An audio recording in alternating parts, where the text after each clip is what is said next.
Four, Steve Smith. You've gone for. Yeah, I think what you're going to find now is these next three positions write themselves.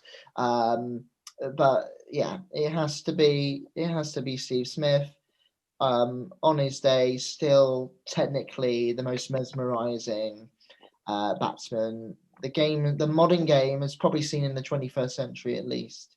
Um, and the ability of what he can do, batting for time, is interesting. What I do like from an opposition point of view is I think people are really zoning in him more now and trying to find ways to get him out.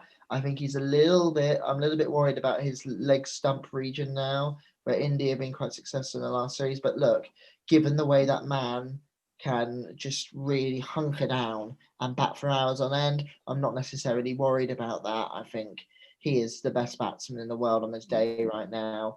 And look, if we have to say somebody's got to bat for your life with a heavy heart, given he's Aussie, but I would still back Steve Smith to bat for my life. And I reckon you and many others would probably do the same. So yeah, he's got to be in there.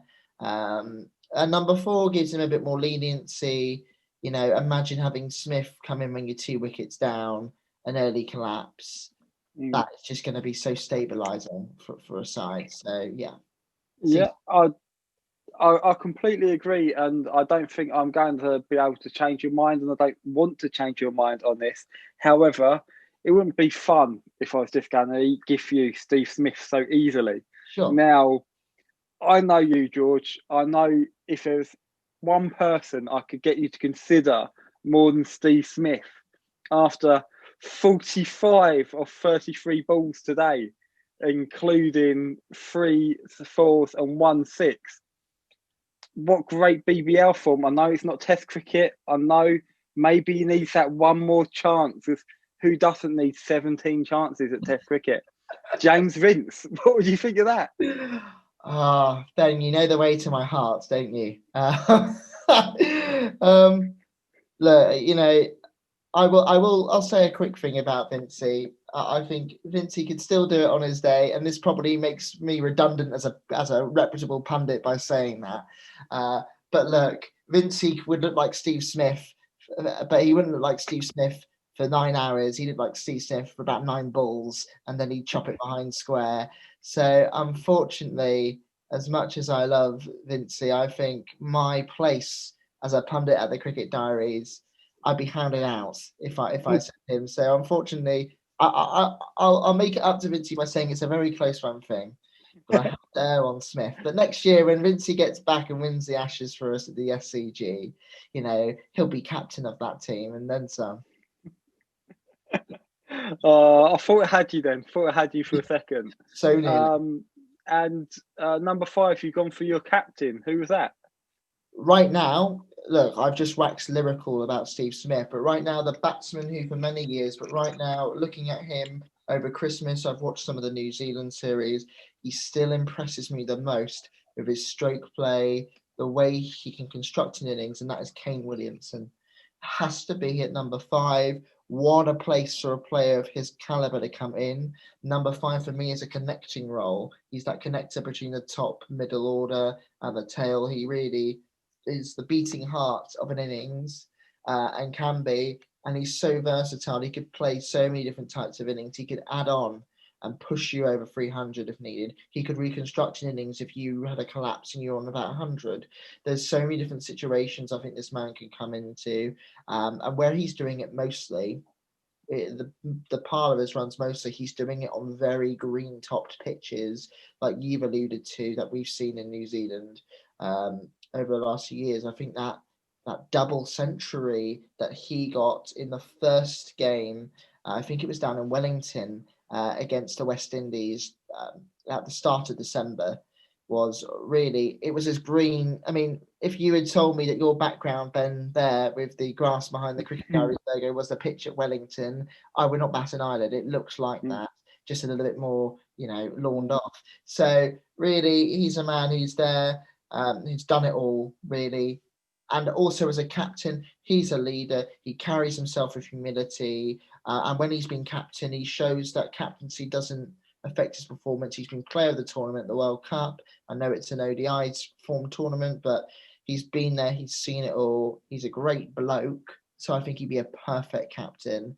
And he's the beating heart of your team. He's the guy I would go out and die for. If it was Kane Williamson telling me you got to go and do that, I would do it. He's my favourite cricketer right now, and has been for many years.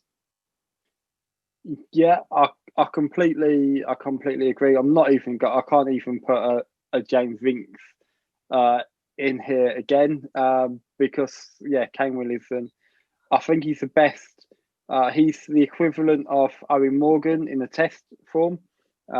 It's just sort of like somebody brings the players together, brings that New Zealand squad together, and seems to get more out of that squad than anyone else could. And I think he is the reason why they are number one, not only through his batting but through his leadership as well. Absolutely wonderful tactician. We kind of sort of like alluded earlier to sort of like Kohli being too aggressive. Williamson just seems to get it right as well. Amazing cricket brain that he has. And the best thing about Williamson is he just goes to show, and he's a great example of the fact that, and we've alluded to so many times on previous podcasts, is cricket is a great example of how to live your life. And actually, there's no better way of winning cricket than winning it in the spirit of cricket, of what Kane Williamson just epitomises in. It's sort of like, and even in defeat, he takes that well, and actually is very good being a very good winner, but being a very good loser as well. And I think as somebody, if you got integrity into your captain, into your leader, there's no better person in world cricket to look up to for Williamson. I don't know if the ECB can work out something around passports. They're quite good at that. So it could really help for this time next year. Definitely think we could find a place at number 5 in England's batting order for him, if something with passports could happen. I believe Williamson's been in the England before, so I believe that qualifies now under the new rules post Brexit. There must be something in that. But yeah, he's the kind of player that people idolise Kohli and Smith for being great batsmen. People love Williamson for being a great batsman, but a great sportsman at the same time. So what an excellent person to lead this team. And yeah, no challenge at number 5. I don't think there's a lot of challenge at number 6 either. No. Another England player. Who should come for number 6? Well, look, it has to be. Well, we spoke when we did our first Cricket Diaries podcast, was at the very start of the COVID summer last year, where we were entering into an unknown summer of cricket, and Ben Stokes was the word on our lips from what happened in 2019. Another year has passed, and he's still the word on all our lips. The man is, words fail me really to describe how tremendous and amazing this man is as a sportsman, as a person off the field, as a leader, as an all-rounder. I think there's 2 things that have to be acknowledged here. Firstly, let's look at the stats, right? He's played a pretty full part in the summer. He had some interruptions, but when he played, he is one of, I believe it is only 3 or 4 individuals to complete an international cricket calendar year, with an average of 50 plus batting average. I think it's 57 he averages, and a bowling average of 20, well, below 20. I believe he averages about 18 with the ball at the moment. That is, and he got 641 runs this year at an average of 50 plus. That is just amazing statistics that really compound what an amazing player he is. What he did in 2019 is he's been through such a journey, and he had a tremendous year in 2019. But you know what cricket's like. It can be a fickle sport like any sport, and people were saying, was that a flash in the pan? Does he have it in him? If 2019 was the year of Ben Stokes' re-emergence onto the scene, 2020 was the year of the consolidation of him being an all-time England great, I think. And what's shown me with that bowling average, a lot of people say to me he could be the next Sir Ian Botham, but his bowling lets him down a bit. His bowling stats show, and he was plagued with a little bit of injury in the West Indies series, and he hasn't played all the games this summer. It shows that his bowling averaging under 20 is just unbelievable, and he can be called upon at any moment in time. And he wants to as well. He wants to play for the shirt. He could be completely knackered. And how many times has Ben Stokes said, "Give me the ball"? He didn't want the ball out of his hand. He's incredible. And secondly, I think a personal note as well. He has been through one of the hardest years of the loss of his father, and yet he has shown such mental fortitude and such an inspiration to so many to continue performing at not just a high level, but the highest level that any all-rounder in cricket can do. He's the best all-rounder in the world. And right now, I'm excited to see what he can do next, because he could really become that sort of Jacques Kallis-esque level, where people will look back on him and go, he was the best in his field. So he's got to be in there, in my opinion. So, yeah, Ben Stokes at number 6. Yeah, definitely. What a great year Ben's had. And it's one of these kind of sort of like in the story of Ben Stokes. Obviously, you had everything what happened, and obviously we said 2019 was the year of sort of like his re-emergence, and sort of like actually I think it was kind of sort of like a very much of a, it could have come across as actually he's doing this to negate the negative publicity and sort of like being sort of like trying to prove a point. And actually, once you've climbed that massive mountain of getting back into the hearts of England supporters and also the hearts of the newspapers as well, and sort of like suddenly backing him, actually, there's that worry or concern of actually it's that desire. Now he's climbed that mountain and he's the top of his game to stay there, especially given everything that's gone on that he's alluded to in 2020 for him personally, is absolutely immense. Even if you're looking back at the IPL, when obviously he had been over to New Zealand, came to the IPL late, and he still opened the batting, not a century. And it's sort of like, that is a very top level of sport. And I don't think, like you said, sort of like about Kallis, I don't think we appreciate just what we've got until he's gone. And yes, he doesn't bowl as much as Botham does. However, Botham didn't have Jimmy Anderson, Stuart Broad, Jofra Archer, Chris Woakes in the same team as well. If England needed Stokes to be our opening bowler and to take that role on, he would be there and he would get even more wickets than what he has now. But we've got Stuart Broad, probably one of the cricketers of the year in 2020, opening the bowling. Jimmy Anderson, 600 wickets. Actually, we don't need Ben to do that role. And actually working as a strike bowler, again, he's taking less wickets, but he's playing the role that the team needs.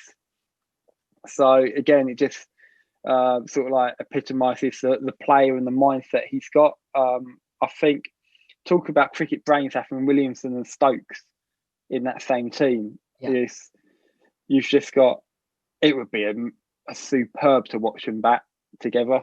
It would have to be an out of this world 11 to bowl against these guys. Yeah, because they would be superb. But yeah, he's one of my favourite cricketers, Ben Stokes. I would like to point out though, the weak point. Luckily for Ben Stokes, Will Beer is not a Test bowler because he didn't do too well in the quarterfinals of the T20s in 2018 at Durham, where he couldn't reverse Will Beer, and he got out LBW. Ended up with Durham going out the tournament. So just, I would say he's definitely in this world 11, but just because Will Beer's not quite a Test bowler just yet. The 6 round folks. So yeah, moving on to your wicketkeeper. So I think this is an interesting part of the team now. We go from the sort of people who cannot be debated, the sort of first names on the team sheet, to probably wicketkeeper now is similar in my mind to the debate we had of the openers. I don't think we have a standalone amazing wicketkeeper. Certainly not one in world cricket who plays consistently enough to suggest that. So it is hard. There are a couple of notable mentions. You could say maybe Rishabh Pant, people like that. Don't think they play enough right now to suggest that. It came down to two for me, between either Jos Buttler or Quinton de Kock, based on a slightly better batting average. I chose Quinton de Kock. But to be fair, the batting for me, I'm quite traditional. So batting average, Quinton de Kock averages about 4 or 5 higher, 38. I believe Buttler averages 34. But de Kock has played about 5 tests more. So it's about even on the batting. But for me, I understand Buttler, and I am by the way, a real England fan of Buttler. I supported him all through the summer, and I loved what he did in the Pakistan series. That winning partnership with Wokes at Old Trafford to get that sort of impossible chase, or it felt impossible at the time, and got that and cemented his place. I think he is so versatile as a number 7 in terms of batting, but I think it's a wicket keeper in a wild 11, Ben, and you have to have the best keeper you can possibly think of. And I think in terms of keeping, in terms of the actual nuts and bolts of being a keeper over through a whole test match, Quinton de Kock is a better keeping specialist. But Jos Buttler would probably be keeper in that B team World 11 that they play, but it has to be de Kock for me. But I understand that this is probably the most debatable position in the squad. But de Kock for me at 7 as keeper. Yeah, I unfortunately agree. It's going to make great viewing, isn't it? However, I'm going to tell you the reasons why not Buttler. So, I again massive fan of Buttler in the England side, and I think he's got a really unique position in the England side, given the fact that he is that somebody who, when things go wrong in the batting order, and I think root aside, England's got a very inexperienced Test batting side, and actually there are going to be times whereby it's going to get down to 7. We're still going to need runs, like Wokes and Buttler did against Pakistan, and actually, I think Buttler is the best person in world cricket to come in as that wicketkeeper batsman and save an innings. The reason, though, why not Buttler in this team is because you've got Warner, Cook, Kohli, Smith, Williamson, Stokes ahead of him. Yeah, exactly. So therefore, his USP of being in the England side is being able to actually take that game and win it and stand up when need to be counted for if the youngsters haven't done well. It's not a case, and you have to go with your best keeper and your best batsman. And obviously, de Kock wins that in both those categories. So if we was able to have a really rubbish batting 11, then obviously Buttler would be in there. But yeah, de Kock for me as well.